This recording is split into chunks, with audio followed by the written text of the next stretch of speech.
3월 10일 금요일 새벽기도에 나오신 여러분들을 환영하고 축복합니다. 오늘 말씀은 시편 62편입니다.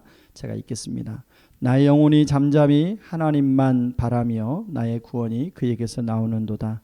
오직 그만이 나의 반석이시오 나의 구원이시오 나의 요새이시니 내가 크게 흔들리지 아니하리로다. 넘어지는 담과 흔들리는 울타리 같이 사람을 죽이려고 너희가 일제히 공격하기를 언제까지 하려느냐. 그들이 그를 그의 높은 자리에서 떨어뜨리기만 꾀하고 거짓을 즐겨하니 입으로는 축복이요 속으로는 저주로다. 나 영혼아 잠잠히 하나님만 바라라. 무릇 나의 소망이 그로부터 나오는도다. 오직 그만이 나의 반석이시오 나의 구원이시오 나의 요새이시니 내가 흔들리지 아니하리로다. 나의 구원과 영광이 하나님께 있으며 내 힘의 반석과 피난처도 하나님께 있도다. 백성들아 시시로 그를 의지하고 그의 앞에 마음을 토하라. 하나님은 우리의 피난처시로다. 아 슬프도다. 사람은 입김이며 인생도 속임수이니 저울에 달면 그들은 입김보다 가벼우리로다. 포악을 의지하지 말며 탈취한 것으로 허망하여지지 말며 재물이 들어도 거기에 마음을 두지 말지어다. 하나님이 한두 번 하신 말씀을 내가 들었나니 권능은 하나님께 속하였다 하셨도다. 주여 인자함은 주께 속하오니 주께서 각 사람이 행한 대로 갚으심이니이다. 아멘. 오늘은 제목은 인생이 송두리째 흔들릴 때라는 제목으로 말씀을 나누려고 합니다. 인생을 살다 보면 인생이 송두리째 흔들리는 순간을 맞이할 때가 있지요. 오랫동안 근무했던 회사를 생각지도 못하게 그만둬야 될 때, 우연히 건강검진을 했는데 몸에 이상 증세가 발견이 되어서 이제 오랫동안 또 이제 병과 싸워야 할 때, 잘 되던 사업이 갑작스런 변화된 환경으로 인해서 어려워질 때, 또한 자녀나 가족들에게 또 어려움이 발생할 때 등등, 우리가 인생을 살다 보면 송두리째 우리 인생이 흔들리는 순간을 경험하게 됩니다. 시인은 오늘 본문에 흔들리지 아니하리로다 라는 말을 여러 번 사용하는데, 시편 60편 2절에도 흔들리지 아니하리로다, 3절에도 흔들리는 울타리같이, 6절에도 흔들리지 아니하리로다 라고 합니다. 이 말은 거꾸로 뒤집어 보면 흔들리고 있다는 것을 말하죠. 이 시는 다윗의 시라고 하는데 구체적인 어떤 배경 속에서 이 시를 지었는지는 나오진 않지만, 학자들은 압살롬이 배신을 하고 다윗이 도망갔을 때 지었던 시가 아닌가 이렇게 추론합니다. 사무엘하 15장 17장에 보면 압살롬은 헤브론에서 쿠데타를 일으키고 다윗은 신하들과 함께 황급히 예루살렘을 빠져나가는 내용이 나옵니다. 특히 15장 30절에 보면 다윗이 감람산으로 올라갈 때 그의 머리를 그가 가리고 맨발로 울며 그가 가고 그와 함께 가는 모든 백성들도 각자 자기의 머리를 가리고 울며 올라가니라, 이런 말씀이 나옵니다. 많은 사람들이 압살롬의 수하로 전향을 합니다. 심지어는 어릴 때부터 친구였던 모략가인 아히도벨까지 전향을 하게 됩니다. 실제로 아히도벨의 계략으로 다윗이 하마터면 위험에 빠질 뻔한 상황이 16장 17장에 나오죠. 다윗은 이런 상황 속에서 중요한 사실을 깨닫게 되는데요. 특별히 시편 60편 3절에 보면 넘어지는 담과 흔들리는 울타리 같이 사람을 죽이려고 너희가 일제히 공격하기를 언제까지 하려느냐라고 나옵니다. 그 당시에 다윗이 살았던 왕궁, 특별히 예루살렘 성은 아주 난공불락의 성으로 불렸습니다. 그 가운데서도 특별히 왕궁이 있는 담과 울타리는 일반 사람들의 집의 담과 울타리보다 아주 견고하고 튼튼했을 것입니다. 담과 울타리, 그 견고한 담과 울타리를 보면서 많은 왕궁 안에 사는 많은 사람들은 이 안에 있으면 안전하지라고 생각을 했을 것입니다. 그러나 다윗은 압살롬의 반란으로 도망을 가면서 그러한 높은 담과 울타리가 더 이상 안전하지 못하는 것을 깨달았습니다. 이게 보여지는 담과 울타리라면 특별히 우리가 삶을 살아가면서 보여지지 않는 우리 인생의 담과 울타리가 되는 것들이 있는데 다윗은 여기서 크게 세 가지를 이야기하고 있습니다. 먼저 첫 번째는 사람입니다. 다윗의 주변에는 다윗을 지켜주고 보호해주는 용사들이 많이 있었습니다. 믿을 만한 용사들이 있었습니다. 그런데 지금 압살롬으로부터 도망갈 때 다윗의 안전을 지켜줄 만한 사람이 없다는 것을 다윗은 깨달았습니다. 그래서 시편 62편 9절에 보면 아 슬프도다 사람은 입김이며 인생도 속임수이니 저울에 달면 그들은 입김보다 가벼우리로다 라고 말합니다.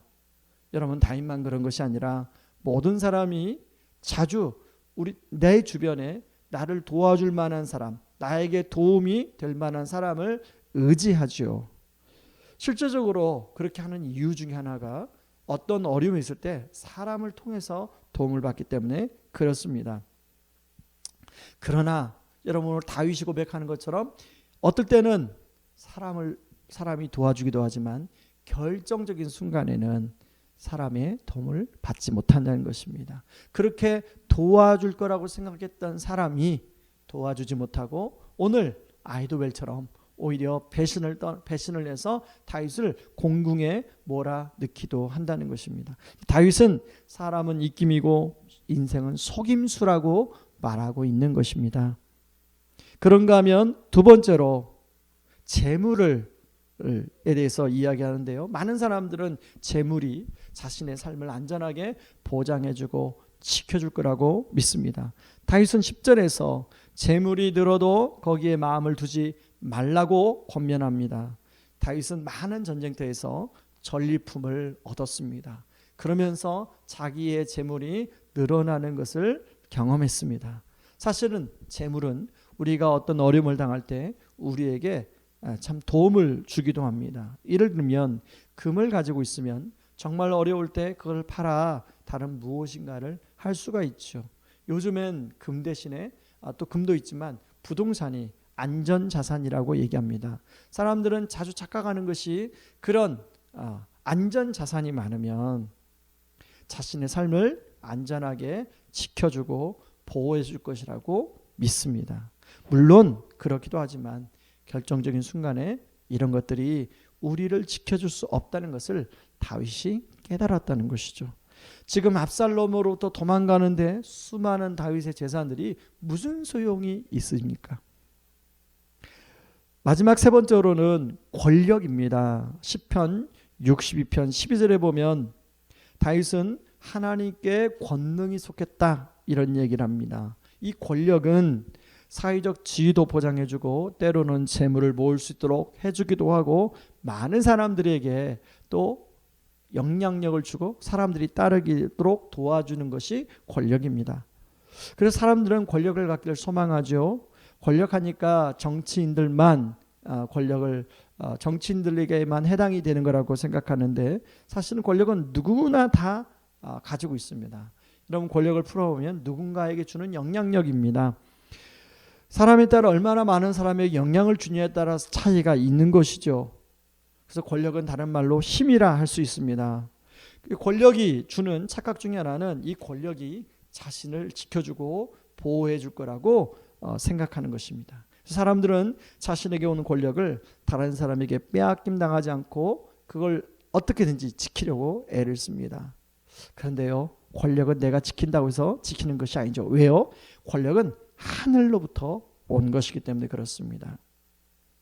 사마 15장 16장에 보면 다윗이 압살롬으로부터 쫓겨나면서 예루살렘을 떠나면서 시므이가 저주를 하는 내용이 나와요.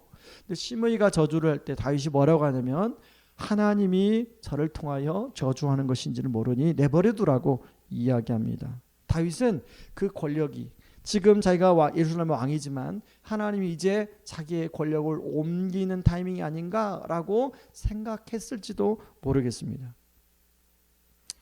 다윗은 권력이 자신을 지켜줄 수 없다는 것을 깨달았습니다.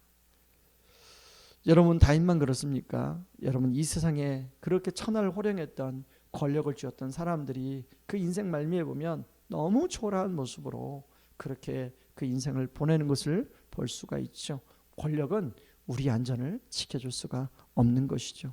그래서 다윗은 뭐라고 고백하냐면, 그러면 무엇이 우리 안전을 지켜주냐? 바로 오직 하나님만이 우리 안전을 지켜줄 수 있다고 고백하고 있습니다. 1절에 보면 나의 영혼이 잠잠히 하나님만 바라며 나의 구원이 그에게서 나오는도다.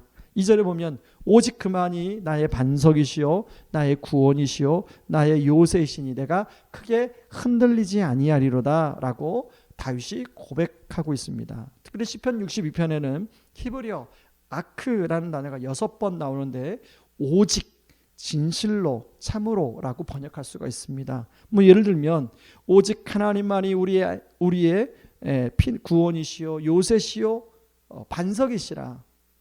하나 오직이라는 거 하나님만, 다른 것이랑죠. 하나님과 다른 것이 우리의 피난처가 아니라 하나님만 피난처라는 것이죠. 그래서 다윗은 그 하나님께 지금 자신의 상황 속에서 하나님께 기도하는 것입니다. 다윗은 여기에 멈추지 않고 백성들에게 가르칩니다. 시시로 그를 의지하라. 그의 앞에 너희의 마음을 토하라. 하나님은 우리의 피난처시다. 여러분, 다윗이 고백과 다윗이 가르치는 게 무엇입니까? 바로 하나님만이 우리의 피난처시다. 그렇기 때문에 그 하나님께만 우리의 마음을 토하라고 이야기하고 있습니다. 여러분, 말씀을 맺겠습니다. 여러분은 무엇이 여러분의 피난처시며 무엇이 여러분의 반석이고 무엇이 여러분의 소망입니까? 혹시 하나님과 다른 것, 아니면 하나님 빼고 다른 것이 여러분의 소망입니까? 피난처입니까? 반석입니까? 그렇게 생각하십니까? 여러분, 이 시간에 우리 한번 정말 하나님만, 오직 하나님만 나의 반석이시오 소망이시오 피난처시라 고백하고 그 하나님께만 여러분의 마음에 속에 있는 그 고민들, 인생의 짐들을 그 하나님께 아리고 나갈 때 하나님이 그 기도를 응답하여 주시고 그 상황을 다윗처럼 그렇게 또 해결해 주시는 그런 은혜가 있기를 주님의 이름으로 축원합니다. 우리 같이 말씀 붙들고 기도하겠습니다. 우리 두 가지 기도 제목을 가질 텐데요. 하나님, 저도 다윗처럼 하나님만 나의 반석, 나의 소망, 나의 피난처로 그렇게 믿고 확신하게 하여 주시옵소서 위에서 기도하고 그 하나님께 하나님 나의 마음을 깊은 곳을 시시로 토로하며 나아갈 때 하나님의 돕는 은혜를 맛보고 누리게 하여 주시옵소서. 우리 기도하며 나아가겠습니다. 기도하겠습니다. 고마우신 하나님 아버지, 고맙고 감사합니다. 하나님만이 우리의 반석이시오 소망이시오 피난처이시란 것을 다시 한번 확신하며 나아갑니다. 하나님, 우리의 마음속에 있는 고민들, 마음속에 있는 생각들 하나님 이 시간에 하나님께 토로하고 하나님께 기도하며 나가기를 원합니다. 하나님 아버지, 주님 다윗이 하나님께만 소망을 두며 나아갈 때 하나님 다윗의 그 어려운 상황, 하나님 압살롬의 공격으로부터 하나님 다윗을 건져주신 것처럼 하나님 우리 성도님들 하나님 살아가는데 여러 가지 어려움으로부터 건져주시는 그런 은혜가 넘쳐나게 하여 주시옵소서. 예수님의 이름으로 기도합니다. 아멘. 여러분, 이 시간에 기도할 때 이제 돌아오는 주일 예배를 위해서 기도해 주시기 바랍니다. 말씀 준비하는 저를 위해서 기도해 주시고 우리 사역자들을 위해서 기도해 주시고 하나님 주일 예배를 위해서 기도해 주시고 그리고 또 여러분이 가지고 나온 기도 제목을 가지고 함께 우리 기도하며 나아가겠습니다. 같이 기도하겠습니다.